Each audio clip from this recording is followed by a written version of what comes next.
doing a review of Mike's Natural Soaps Barbershop, something I've been looking forward to trying for a long time now, and I got it less than a month ago. Got it in a good deal with a lot that I bought. Now Mike's has been around a long time. If you've been a wet shaver for more than 6 months, you've probably seen people use let's say, I think the most popular scent that I see is orange, black pepper, and cedarwood. I don't have that one, but I do have Hungarian lavender, and it is a very good lavender scent, and I was really impressed with the soap, so I wanted to try Barbershop based on the recommendation of a friend who said that it is one of the best barbershops out there. But this one is very good. It's a very good underrated soap base, and the only knock I would give it is the soap tends to shrink.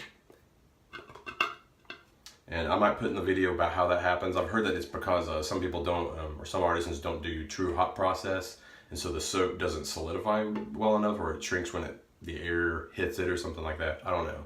There's a few other artisans like Uncle John's whose soap tends to shrink like that, but I'll try to look that up and put it in there for you. But if you notice, this is the old classic look is these tins with this kind of cardboard, and they all look the same except for the title of the soap. Well, this past week he recently introduced plastic jars with silvery labels that look exactly like this but silver.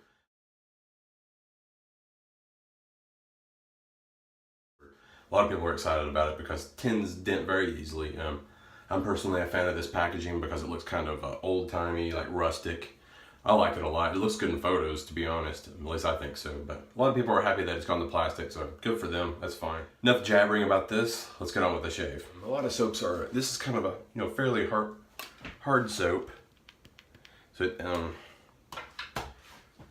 so if you get it in a plastic container, it might be not a bad idea to at least put a few drops of water on top to loosen it up. It can be, you can get it out with your thumb, but it is harder than your average artisan soap, so just keep that in mind. You might want to put a little more water in your brush than I did. Actually, I'm getting water everywhere right now.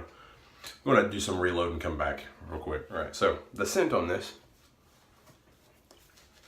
is not what I would call a powdery scent. I don't think there's a drop of amber oil in here.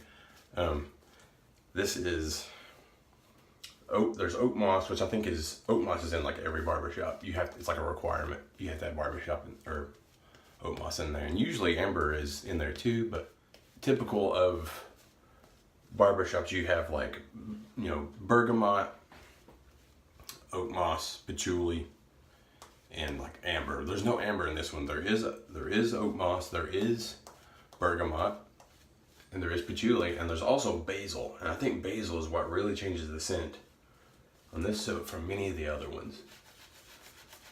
Many of the other barbershop interpretations, minus Honor. This is just a very good, it's like very manly scent. I don't see women using this one. Maybe they can if they want to. But this is very masculine. This is not a unisex scent, in my opinion. I would say it's about a 7.5 or 8 on scent strength. It's on the upper end of medium.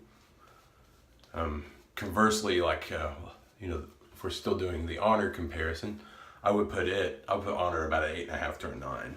I think that's why I like this one more, because it's just slightly where I like it, slightly below too much. And Honor, I didn't even use it. I had it for a few days and traded it. I couldn't use it because it was so strong.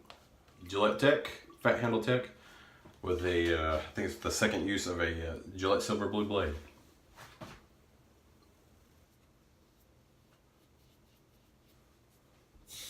Good glide, good slickness.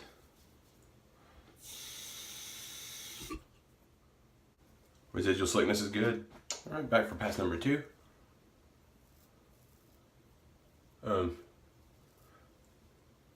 On the value, this soap, the Barbershop soap, is $13. Very good price for approximately 5 ounces, so pretty close to Stirling prices there. Stirling gives you 5.8 ounces for between $12.50 and $14, $13.50. Very comparable price, excellent value. Stirling's packaging is a little higher end, I would say.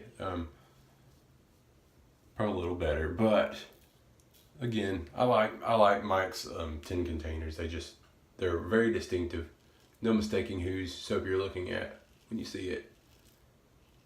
It's not exciting or anything, but I don't know. There's just something about it. I think I tend to like shave of the day photos using the tins, and personally, the polypropylene plastic containers are fine, but the label, it's shiny and it looks nice, but it's it's the same design. It's just a shiny label, but it seems kind of out of place. Almost, I don't know.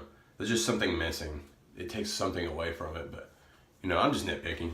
A lot of people like it a lot better, so who am I to say? I'm just one guy. All right, I'll be back with the final thoughts. Going to top it off with some Seville aftershave. Not a perfect match, but still in the barbershop genre. And I haven't used this yet, so not even actually used it with Seville yet. I'm going to change that pretty soon. But overall thoughts on this soap, it's just, you can't go wrong with it. The only knock, and be wary of it if you're a soap bloomer, is that the soap shrinks away from the outer edges of the container and it gets loose. So unless you press it down first with your thumbs, you're going to have you'll have some loose issues, and be wary of the water getting underneath the soap and possibly molding. So if it's loose, take it out and just kind of put it on some place where it can dry out your container, leave it there for about a day, and then put it back in, you're good. But just so you're wary, if you are a soap bloomer, you tend to use a very wet brush, which this is a hard soap, so I would recommend having a little bit wetter of a brush. So there's just a precaution, for you to have as a customer. Since they have gone from tin to plastic, there was absolutely no reason to not try Mike's now. It's a very underrated soap base. He's kind of slow to restock orders on things, so if you see a scent that you like on his page, you may have to wait a little while, but he works at his own pace and he likes it that way. Definitely try them out. Nothing wrong with this soap at all. I think it performs similarly to Stirling, with a slightly better post shave and maybe a little bit better of a skin conditioning feel to it. Very similar though. Similar ingredients will yield similar results. It's about the same hardness as Stirling too, intensity. So, and you can't go wrong with the price point.